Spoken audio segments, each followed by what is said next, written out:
Okay, it's early in the morning on March 26th, and it's around 12:41 in the morning after midnight, and I'm taking a look to see if anything is coming over for questions.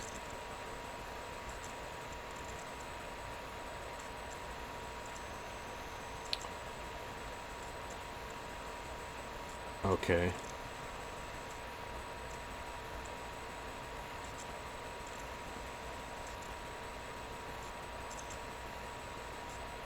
Okay, thanks for that, and you're going to send that over. I appreciate that. Thank you. I was waiting for a document. Let's see here. Looks like we have, let's see, people logging on and off pretty quickly. Um,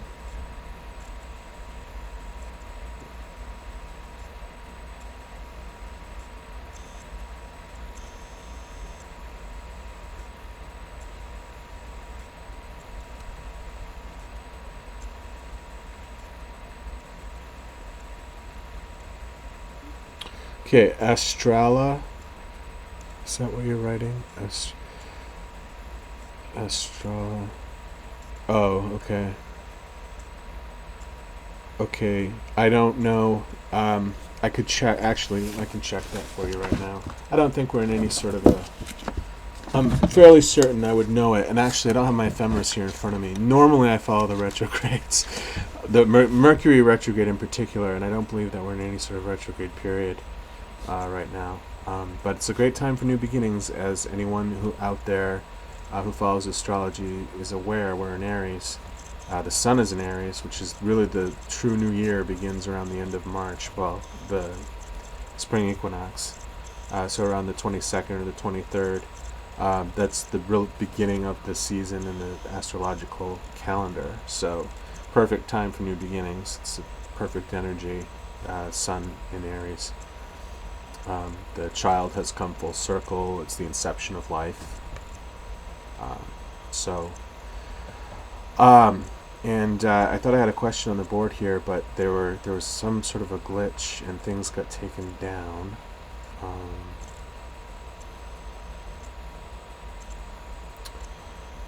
Causal control wants to know.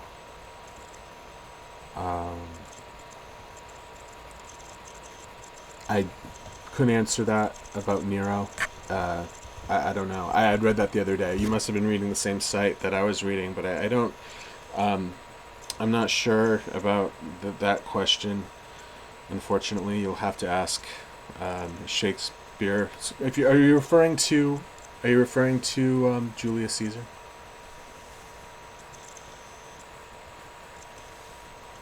Oh no. Well, no. The Church Universal and Triumphant teaches that it's Francis Bacon. It's a foregone conclusion that it's Francis Bacon, and that's the belief in what they've long since concluded is that Germain wrote the Shakespeare plays, but that Francis Bacon was Shakespeare was the pen name for Francis Bacon. It's a reference to Athena. And if there's some, and you can look it up. There's some inscriptions in certain writings, Shakespearean writings, where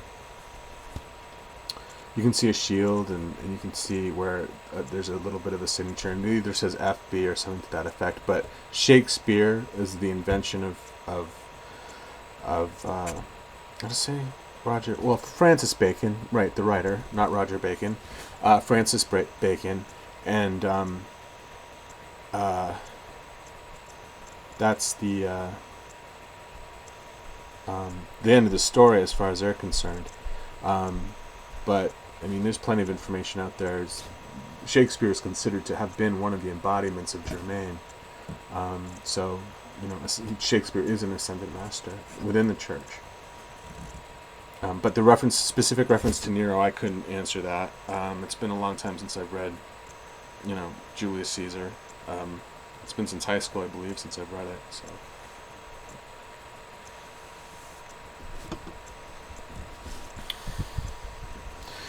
Okay, and then we have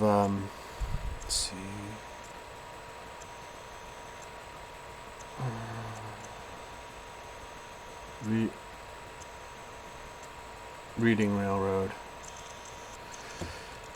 Okay, and has a question.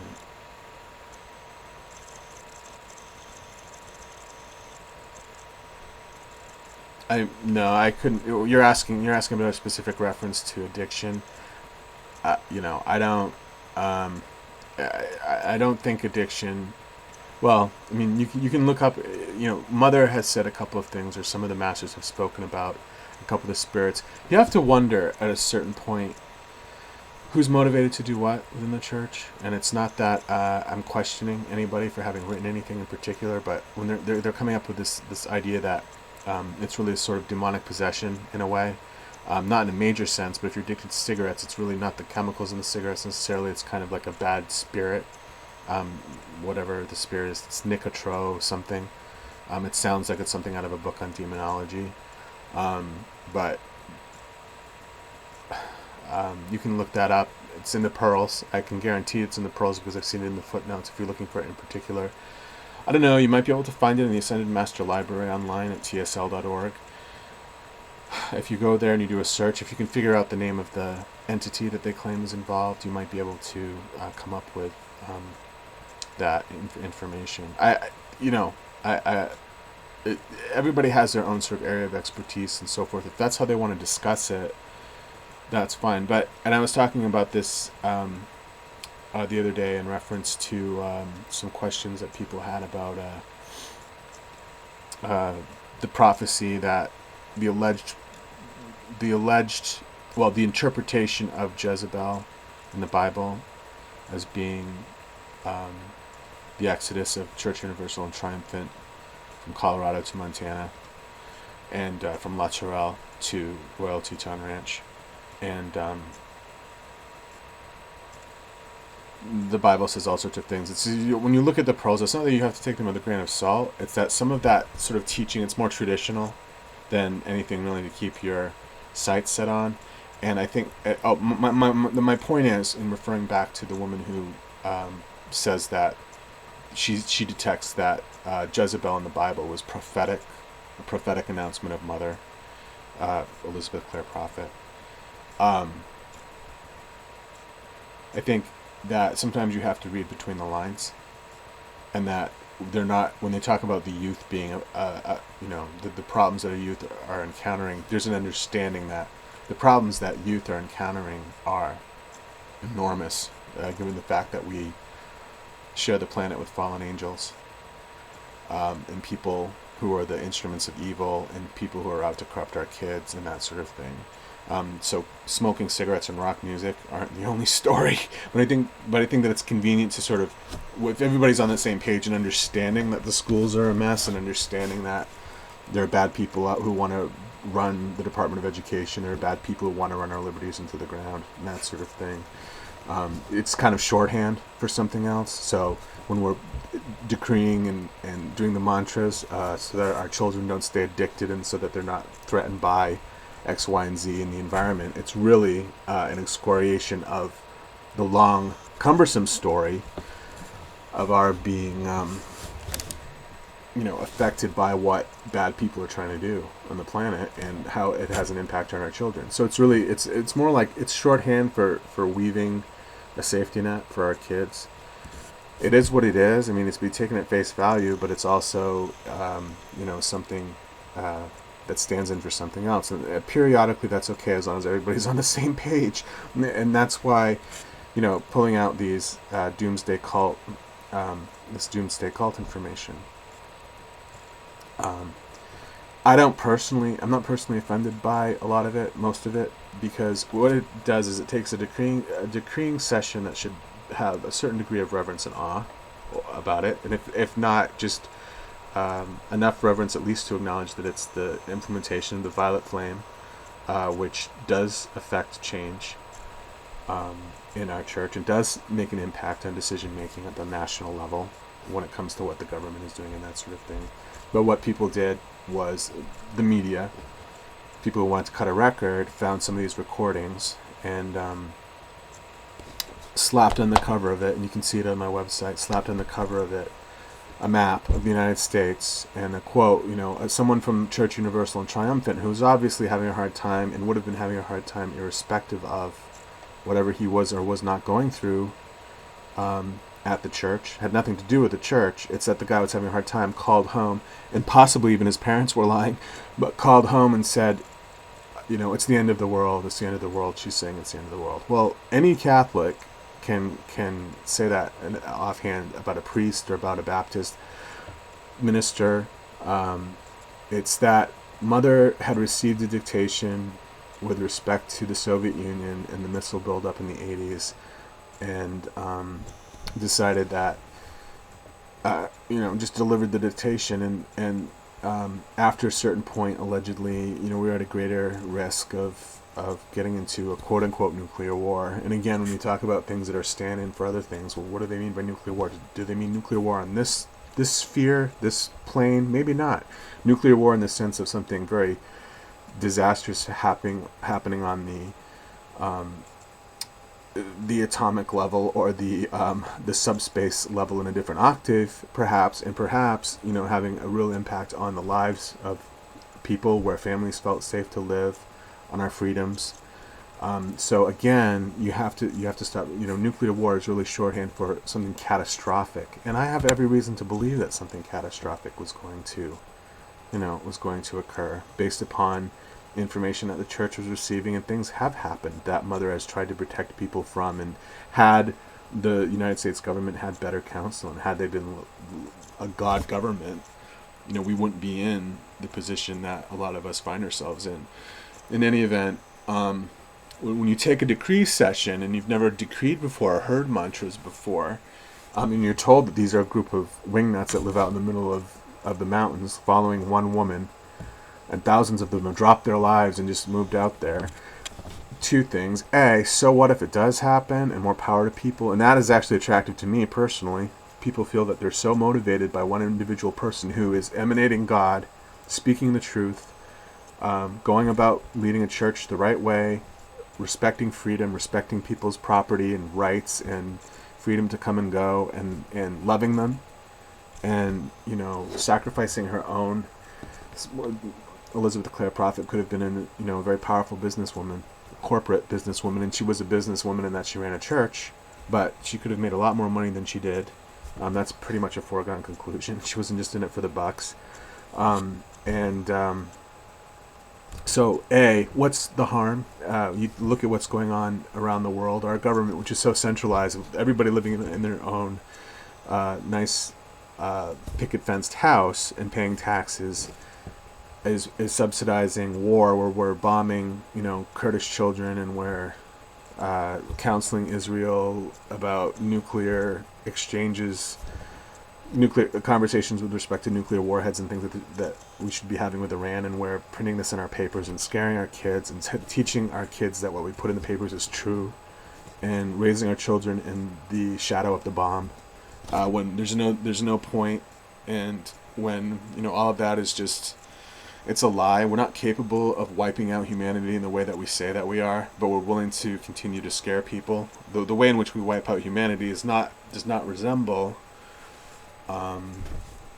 the manner in which it doesn't resemble the MO of how violence actually transpires.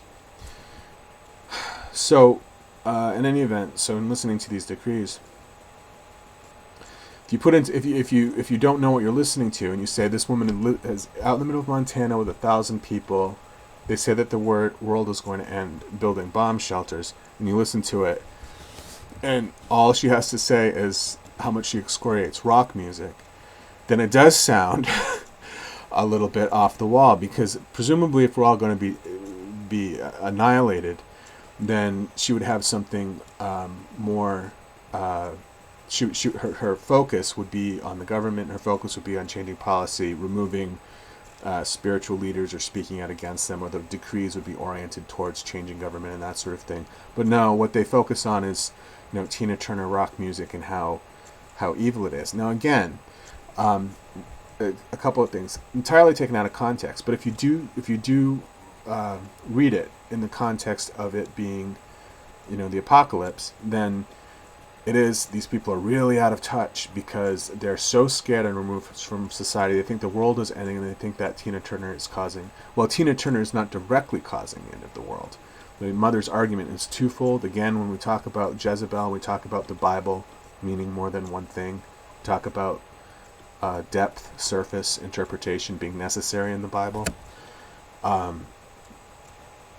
The point is this. One, you can decree about something that you hate or something that is intolerable to your group of people, to yourself personally, to your family, oppression from outside sources, people being harassed by their landlords, by the government, illegal and immoral activity that is sponsored by the government against targeted individuals, trashing families, and that sort of thing. We can decree an attempt to stop those from occurring. Part of the problem is that rock music can be a stand-in for sort of a collection of things that are inappropriate. And I have some, and I'm not going to go into it now because it goes into the whole realm of K-17, Great Divine Director, issues with the intelligence community in this country, and the shady things that they've been doing for a very long time, and problems with the Illuminati and people at the Bilderberger level covering up a lot of government. That's my personal theory about why they were chanting and having decree sessions against quote-unquote rock music. I think rock music was a stand-in for something that was going on in the U.S. intelligence community at the time. I don't think that those people thought that the world was going to end in the way that it is portrayed on that record. And if you look at it on YouTube and the way that people are talking about the decreeing sessions, and anyone at Church Universal and Triumphant and Summit Lighthouse is going to understand that. If you've never been to a decreeing session before, if you've never been to a service before, it's going to sound odd to people who don't know what they're listening to or participating in. And you do have to follow along in order to feel like you're not just being swept up in something. But that's like anything. It's with Catholic Mass. If you go to the Catholic Mass for the first time, you won't understand why people are standing and kneeling and, revering pieces of bread and, bells ringing and people shaking hands at certain key points. And it doesn't make sense unless you know what's going on. But that particular album, and I brought that up for a reason. You had a question, and I can't get back to the. I can't even find you on the list anymore.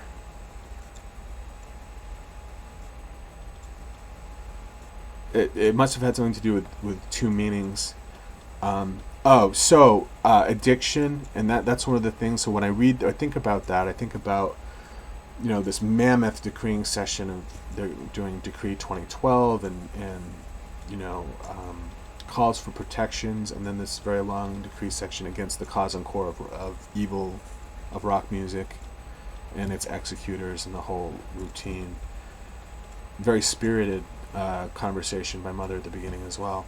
Rock music is an abuse of 4/4 time to an extent. I mean, I listen to rock music periodically, but I'm aware that if I'm in a prayerful mindset and the rock music is not part of the stream, it's not part of the prana at that particular time, then it should be eschewed because it will interfere in your focus.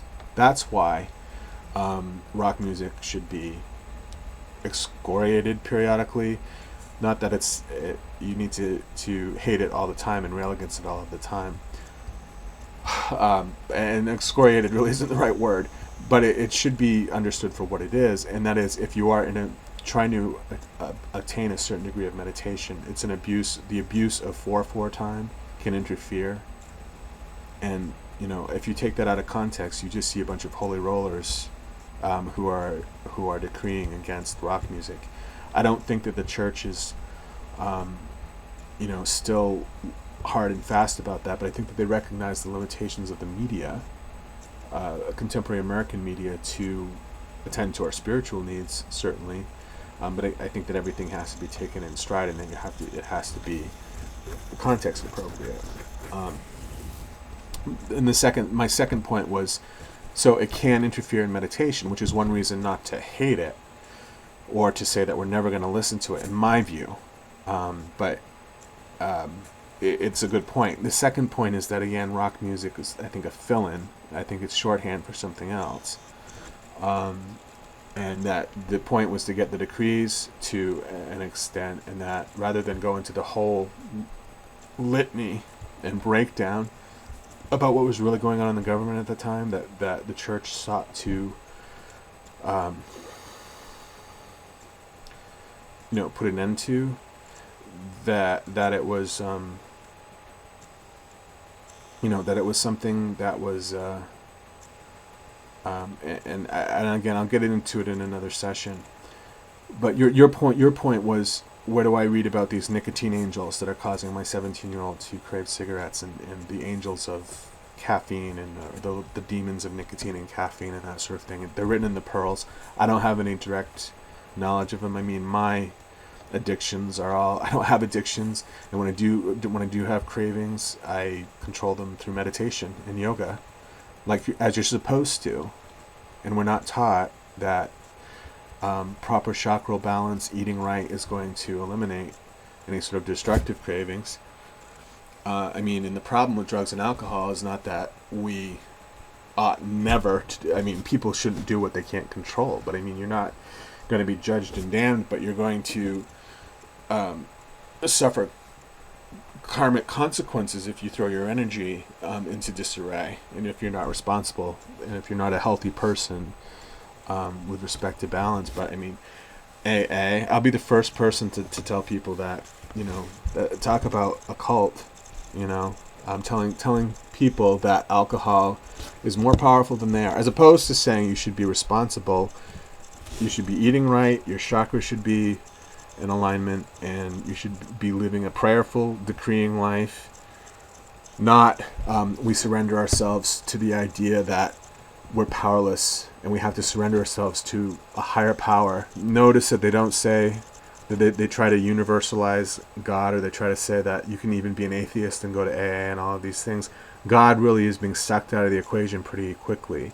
When God is sucked out of the equation, in the true path towards God, which is the ascension path and the path of the mystical student, I don't think that anybody who's truly adhering to the mystical path is ever going to say, I surrender to alcohol. Alcohol is more powerful than I am, so it rules me, and I can never ever have it. I think that there's something wrong. We're taught that it's medical in origin, but that's Western medicine speaking. Western medicine doesn't believe that we can cure ourselves of anything unless it is somehow ruling over the situation, to the point at which our freedoms are totally being compromised, with Obamacare being the prime example of that. So if they want to, Mother or whomever is talking about nicotine angels and that sort of thing, it's shorthand for something they're talking about in the church, likely, and they're really praying for their children to be protected from violence in the media, from government plots to indoctrinate our children in the public schools. Really horrible things that they do to children in public schools in this country, and the entire world acts as if like there's absolutely nothing going on. So, but it's in the pearls. I've seen the talk of the addiction angels in the pearls. I hope that answers your question.